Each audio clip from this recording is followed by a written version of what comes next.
اپنی قبر سے باہر پائی گئی۔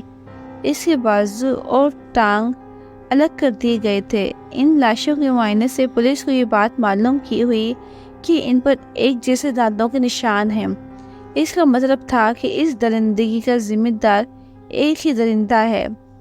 اسی دوران پولیس نے ایک اور بات پتہ کی کہ یہ لاشوں کے بازو اور ٹانگیں کسی چاقو سے نہیں کاٹے گئے بلکہ ہاتھوں کی قوت سے الگ کیے گئے تھے۔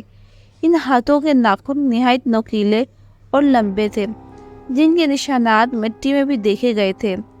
ان قبروں کو گہرا نہیں کھودا جاتا تھا، بس کچھ فٹ جگہ گہری کر کے تابوت رکھ دیا جاتا تھا۔ ایسا معلوم ہوتا تھا کہ وہ درندہ تازہ قبروں کو اپنا نشانہ بناتا ہے۔ اس کے بعد قبرستانوں کے چوکیداروں کی تعداد دگنی اور پھر تگنی کر دی گئی۔ ان کو اسلحہ فراہم کیا گیا اور حکم ملا کسی بھی مشکوک فرد کو قبرستان میں دیکھتے ہی گولی مار دی جائے۔ اس کے علاوہ خون خوار کتے بھی قبرستان میں چھوڑ دیے گئے۔ قبرستان کے اندر اور جا بجا راستوں پر اسپرنگ بندوقیں لگائی گئیں۔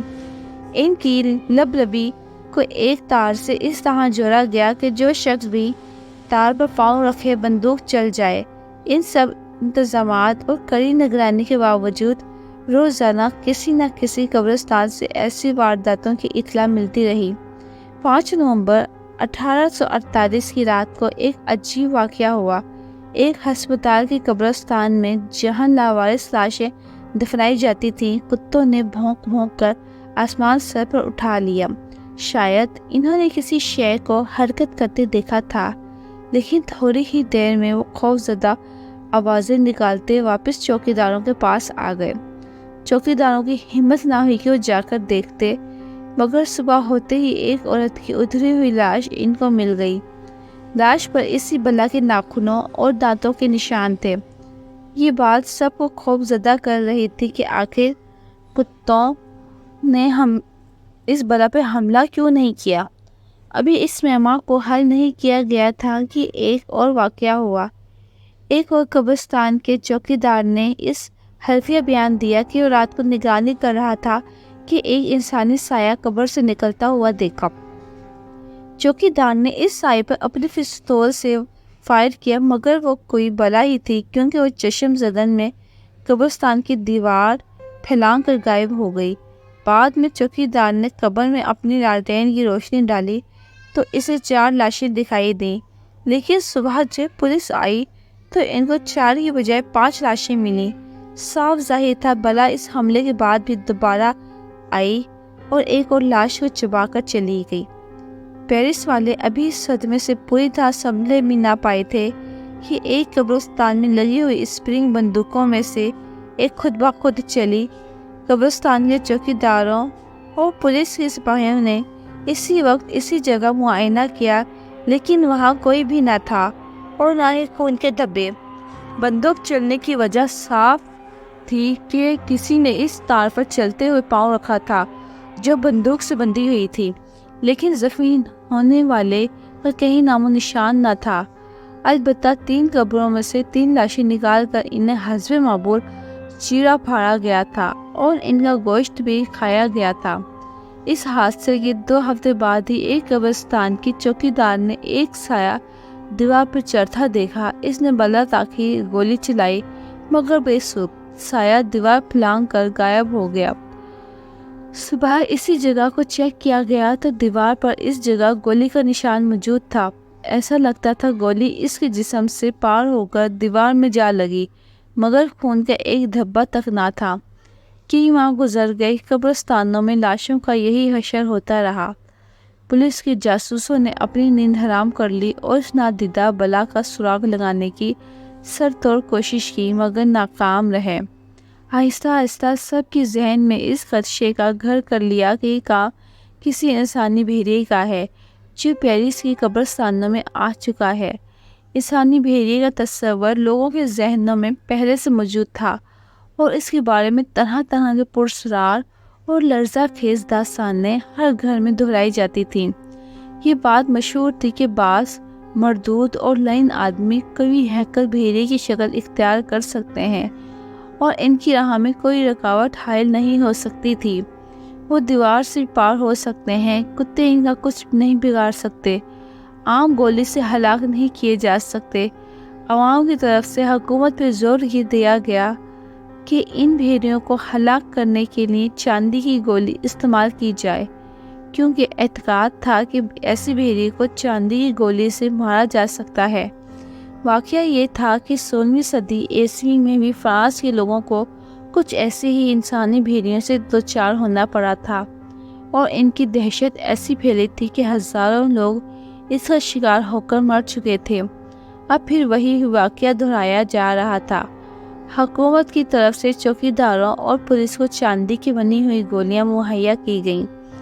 مارچ 1849 کو ایک قبرستان میں ایک اسپرنگ بندوق چلنے کی آواز آئی۔ اتفاق سے چوکیداروں کا ایک گروہ قریب ہی موجود تھا۔ اس نے فوراً پیش قدمی کی اور کتوں کو بھی لے آئے۔ عین اسی وقت چند گز کے فاصلے پہ ایک آدمی کو دیکھا جس نے نیلے رنگ کی فوجی وردی پہنی ہوئی تھی۔ وہ ایک قبر سے نکل کر دیوار کی طرف بھاگا۔ چوکیداروں نے اس پر گولیاں چلائیں، لیکن وہ دیوار پر چڑھا اور دوسری طرف کود کر غائب ہو گیا۔ اس مرتبہ بندوق کے قریب خون کے دھبے پائے گئے اور دیوار پر لگی خاردار تاروں پر نیلی قمیص کا پھٹا ہوا ٹکڑا بھی مل گیا، جس کے مطابق وہ وردی والا انسان بھیڑیا ہو سکتا تھا۔ ایسے فوجی کی تلاش کی گئی جو حال ہی میں زخمی ہوا تھا۔ بالآخر پولیس والوں کو یہ سراغ ملا کہ چند روز قبل سارجنٹ میں ایک حادثے میں زخمی ہو کر فوجی ہسپتال میں بھرتی ہوا ہے۔ پولیس فوراً وہاں پہنچی تو اس نے 25-26 سالہ ایک لمبے ترنگے مضبوط جوان کو وہاں لیٹے پایا۔ اسپرنگ بندوق نے اس کا پاؤں بری طرح زخمی کر دیا تھا۔ جب پولیس اس کے پاس پہنچی تو اس نے پھیکی سی مسکراہٹ کے ساتھ کہا، آخر آپ لوگوں نے مجھے پکڑ ہی لیا۔ بعد کے اوقات میں معلوم ہوا کہ وہ شخص ایک ذہنی مرض میں مبتلا تھا جسے مونومینیا کہا جاتا ہے۔ اس مرض میں انسان کو کچے گوشت کھانے کی اشتہا پیدا ہو جاتی ہے اور اس کی آنکھوں کا رنگ سرخ ہو جاتا ہے۔ اس عالم میں وہ ایک حیوان بن جاتا ہے اور حیرت انگیز طاقت کا مظاہرہ کرتا ہے، لیکن ہم جانتے ہیں یہ ایک ایسا مرض ہے جس میں انسان اپنے آپ کو بھیڑیا سمجھنے لگتا ہے۔ ایسی حالت سے 2-4 لوگ اپنے بال بڑھا کر ظاہری حالت بھی حیوانی بنا لیتے ہیں اور جنگلوں میں چھپ جاتے ہیں۔ جیسے ہی موقع ملے انسانوں پر حملہ کرتے ہیں۔ اس انسان نے زندہ انسانوں پر حملہ نہیں کیا تھا۔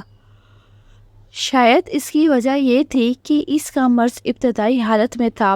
ہو سکتا ہے وہ زندہ انسانوں کو بھی اپنا شکار بناتا۔ یہاں قابل ذکر بات یہ ہے کہ ایسے تمام لوگوں کو جو انسانی بھیڑیے بن کر لوگوں کا قتل کر رہے تھے زندہ جلا کر مارا گیا۔ ایک قدیم اعتقاد کے مطابق اس طرح جلنے کے بعد ہی ان سے چھٹکارا مل سکتا ہے۔ تو دوستوں، یہ تھی ہماری آج کی کہانی۔ اگر کہانی آپ کو لگی ہو تو کمنٹس میں اپنی رائے کا ضرور اظہار کیجیے گا۔ اس کے ساتھ ہی انیکا وائس کو اجازت دیجیے۔ اللہ حافظ۔